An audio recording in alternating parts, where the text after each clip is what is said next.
मूर्ख सम्राट और चतुर मंत्री। किसी नगर में एक मूर्ख राजा राज्य करता था। उसका नाम था राजा गोपीचंद। राजा को न तो नीति का ज्ञान था और न ही प्रजा के हित की चिंता।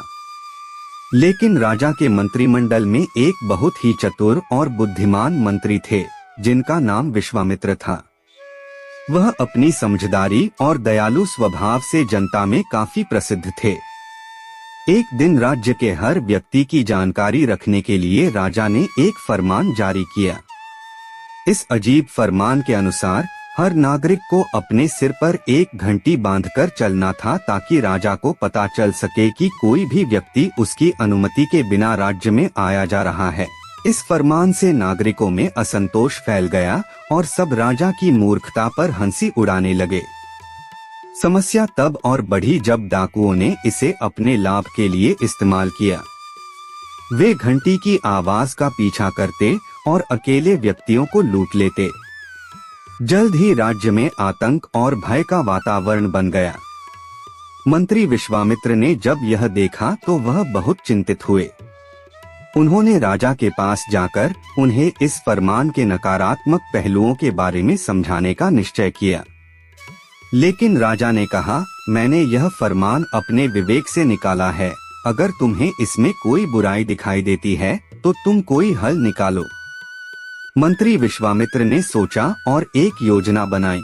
उन्होंने एक नगरवासी को बुलाया और उसे एक बड़ी झील के पास एक विशाल पेड़ पर घंटी बांधने का आदेश दिया।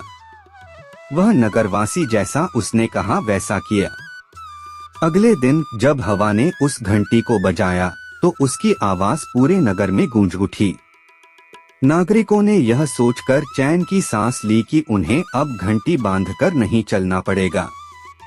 जब शहर में चोरी और डकैती की घटनाएं बंद हो गईं, तो राजा ने मंत्री विश्वामित्र की बुद्धिमत्ता की प्रशंसा की।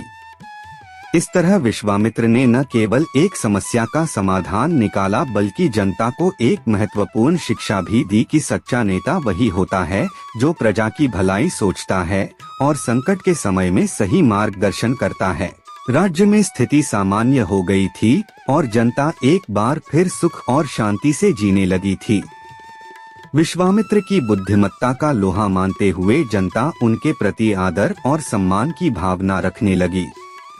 राजा गोपीचंद ने भी यह समझ लिया कि अकेले शक्ति होना ही पर्याप्त नहीं है। सफल और लोकप्रिय राजा वही होता है जो अपनी प्रजा के दुख दर्द समझ सके और उनके समाधान के लिए कारगर कदम उठा सके। समय बीतता गया और राज्य फलता फूलता रहा। एक दिन राजा गोपीचंद ने विश्वामित्र से कहा, हे मंत्री, मैंने सीखा है कि सत्ता का मूल्य उसके प्रयोग में निहित होता है, न कि उसके दमन में। अब मैं चाहता हूँ कि तुम मेरे राज्य को एक समृद्ध और जीवंत स्थान बनाने में मेरी सहायता करो। विश्वामित्र ने राजा के इस परिवर्तन को सराहते हुए कुछ अच्छी नीतियों का सुझाव दिया। उन्होंने प्रस्ताव रखा कि राज्य में शिक्षा, स्वास्थ्य और कृषि को प्रोत्साहित किया जाए। राजा ने विश्वामित्र के सुझावों को खुले दिल से स्वीकार किया और जल्द ही राज्य में प्राथमिक शिक्षा निःशुल्क कर दी गई। नए अस्पताल खोले गए और किसानों को खेती के लिए नए औजार और बीज वितरित किए गए।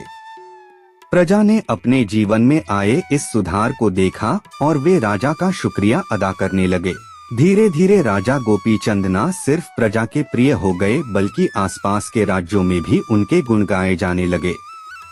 राजा ने प्रजा के बीच समय बिताना शुरू किया, उनकी समस्याएं सुनी और प्रत्येक समाधान में भागीदारी भी की। विश्वामित्र के मार्गदर्शन में राजा ने जन कल्याण के और भी कई काम किए और राज्य को समृद्धि की नई ऊंचाइयों तक पहुंचाया। आपको यह कहानी कैसी लगी कमेंट बॉक्स में लिखकर बताइए। इस प्रकार की रोचक कहानियों को सुनने के लिए हमारे इस चैनल को लाइक, शेयर और सब्सक्राइब करें। और हाँ, बेल आइकन जरूर दबाएं ताकि रोचक कहानियों का नोटिफिकेशन सबसे पहले आप तक पहुंचे।